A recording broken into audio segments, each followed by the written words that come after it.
Hello everyone, this is Yulia from Galileosky. In this video, I will talk about new BLE features in 7X trackers, which are available on firmware versions starting with 45 and above. The first feature that is now available is connecting to the tracker using BLE. This means that you no longer need to connect with USB to make settings. If your laptop or computer has a Bluetooth module, you can connect to the tracker using Bluetooth.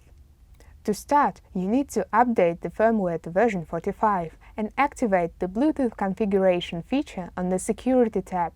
This feature is disabled by default for safety purposes. You can set the name of the tracker when it's displayed on the Bluetooth tab. Let's name our device GS_test. Don't forget to apply the settings. Now let's go back to the Device tab. I am disconnecting the USB cable. As you can see, the tracker is now unavailable in Configurator. Click the Select button in the top right corner.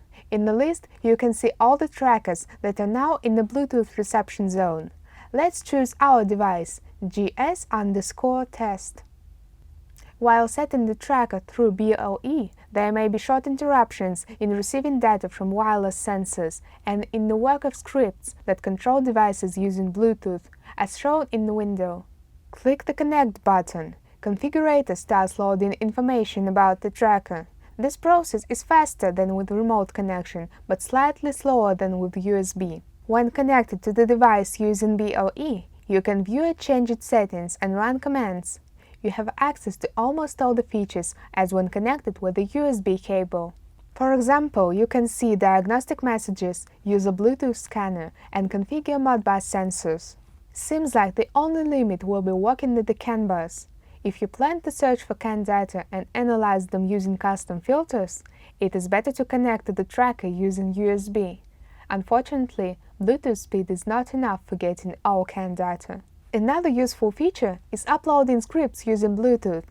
Let's suppose I have an algorithm that I want to upload to the device locally.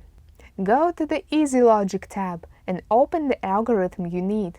Remember, we're still connected to the tracker using Bluetooth. Click the Load Algorithm button and check the diagnostic messages in the window below. After some time, you'll see a message saying the algorithm is uploaded. Let's check the Device tab. Now there's the algorithm name in the tracker's data. We can also update the tracker's firmware from the Device tab using Bluetooth. Like when updating with USB, you need to press the Upgrade Firmware button and select the version you need. Select the firmware and click OK. The update process begins. During the update, you cannot do anything with the device. You need to wait for the process to finish. Please note that it takes 7 to 10 minutes to load the firmware with Bluetooth. Now the firmware is uploaded. Note that Bluetooth configuration is only available on the version starting with 45. If you load, for example, firmware 38, the tracker will not connect to your computer using BLE. As you can see, this makes working with trackers much easier, but that's not all. The new firmware also makes it possible not only to receive data from Bluetooth sensors, but to control the sensors and other BLE devices. There is now an API available in the Easy Logic scripting languages for controlling Bluetooth devices. A detailed description of the new functions is available in the article about the scripting language. Go to Galileosky.com, put the mouse over the support label, and choose User Manuals from the menu. On the left side of the window, select Easy Logic, then Scripting Language Description. When it's open, select Bluetooth Functions on the right side. In this section, you can find a description of all available functions for reading Bluetooth data, as well as new functions of firmware 45. As you can see, now you can not only read data, but also connect to other devices and write data into them.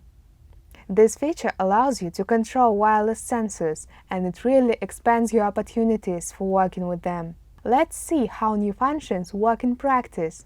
I have a wireless relay from TopFly that is controlled using Bluetooth. We have already integrated this relay as a part of the project. This relay is connected to a 7 to 32 volt power supply and allows switching current up to 6 amperes. This is a changeover relay, so one wire is for switching, one is normally open, and one is normally closed. To show how this relay works, I have a small stand that is powered by a 12-volt battery. In the off state, the red LED is lit, and in the on state, the green LED is lit. As you can see, there are no wires from the tracker to the stand. The script for relay control is already uploaded. The relay is controlled with a command. In its format, the MAC address of the relay is set in the decimal format, and the last parameter is 0 or 1. 0 corresponds to the off state, and 1 is for the on state. Let's try running this command. As a response, the script directs us to diagnostic messages. Let's go to the Troubleshooting tab. I already have the Algorithm and Script Diagnostic box checked. In Diagnostics, we see messages about successful connection to the relay, its current status, and an attempt to switch. Next is a message about successful change of the relay state and disconnecting from the device. The script stops working here.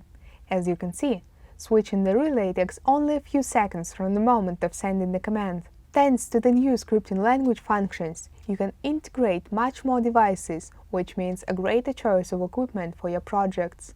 I'm sure these new features will be useful to you and will make it easier to work with Galileosky trackers. That is all for today. It was Yulia from Galileosky. See you later!